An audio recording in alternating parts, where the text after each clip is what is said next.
I really don't get it why some people find it so hard or difficult to keep their hands to themselves, especially when it comes to the opposite gender. Let me give you a little bit of drama that happened to me on Wednesday when I was coming back from work. I finally got to my bus stop at Aja, then I took another keke down to my estate. At first, it was just me inside the keke, not until one guy joined. I even have to shift a little bit to give him space, which is just a normal thing to do as a human being. We haven't even gone a little bit far. This guy stretched his hand across my shoulder and put it on top of the keke seat.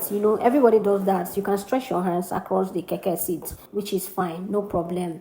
But before I knew it, this guy started putting his hands closer to my shoulder. Little by little, he was literally placing his arms on my shoulder. But at second thought, I felt it was reflex or it was not intentional. So I shook it off and shifted a little bit. But to my greatest surprise, he started shifting towards me. Like, that kind of character when you are doing something and you pretend that you're not doing anything. He was literally moving closer to me. He started acting as if something was wrong with his hand. Then the next thing, he pretended as if something fell off. While he was trying to pick it up and stood up, he just indirectly brushed his hands on my lap. At that point, I shifted to the extreme end of the keke, brought out my phone and put it on camera and watched. And guess what?